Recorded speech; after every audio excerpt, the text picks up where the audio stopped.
Hi, this is Vinay Modi. I've been preparing CAT aspirants for last 2 decades and I'm a language trainer. तो मेरा experience ये कहता है कि last 50 days जब कैट के लिए अप्रोच कर रहे हैं आप तो वो सबसे क्रूशियल होते हैं और उसमें राइट स्टेप्स और राइट प्रोसेसेस बहुत इंपॉर्टेंट है. One fatal mistake and you are almost out of the race. तो इस वक्त स्टूडेंट्स को क्या करना चाहिए?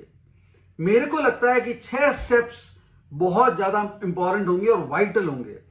पहला स्टेप, डू योर स्वॉट एनालिसिस. मतलब ये कि अपने स्ट्रेंथ्स और वीकनेसेस को क्लियरली आइडेंटिफाई कर लीजिए या आप कर चुके होंगे and focus more on your strengths and minimise your weakness. मतलब ये कि ज्यादातर स्टूडेंट्स गलती इस वक्त ये करते हैं कि वो अपनी वीकनेसेस से बहुत ज्यादा ओवरवेल्म हो जाते हैं. फॉर एग्जांपल, मेरी मैथ्स वीक है या मेरा लॉजिकल रीजनिंग वीक है तो मैं उसमें इतना डिस्प्रोपोर्शनेट टाइम देता हूं कि मैं अपनी स्ट्रेंथ को इग्नोर करता हूं.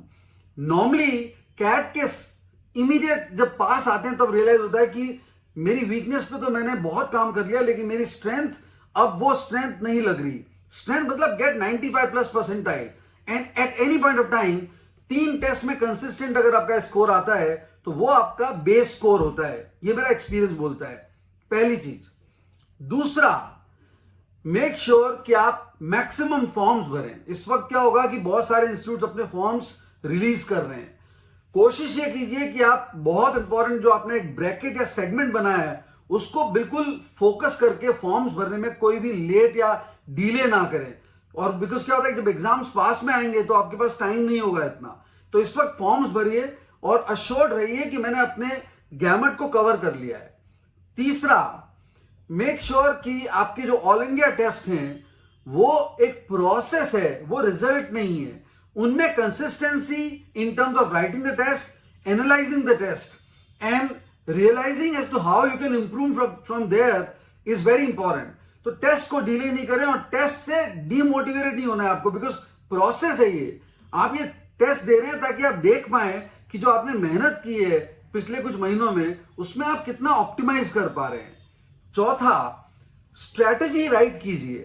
कॉन्सेप्ट और टेस्ट पूरे दिन में अपनी पढ़ाई को 2 पार्ट में डिवाइड कर दीजिए. व्हेन आई से कॉन्सेप्ट, आई नो मेरा मैथ्स, रीजनिंग और लैंग्वेज में ब्रॉड जो कॉन्सेप्चुअल प्रॉब्लम्स हैं वो ये हैं और मैं उनमें इतना टाइम दूंगा. मतलब थ्योरी या फ्रेमवर्क पे वर्क करूंगा. It could be grammatical aspect, maths में कुछ टॉपिक्स हो सकते हैं, डीआई में कुछ सेट्स ऑफ क्वेश्चंस होते हैं जिनको आपको मास्टर करना है. तो you writing 50 questions of particular type, could be sequencing of sentence.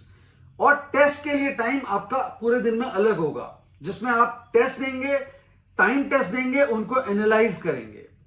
पांचवा, मेक श्योर कि आपकी पेरिफेरल अप्रोच बहुत इंपॉर्टेंट है. इसका मतलब है reading newspaper, reading novels, doing vocabulary oriented questions, doing lot of mental calculation. It makes a big difference.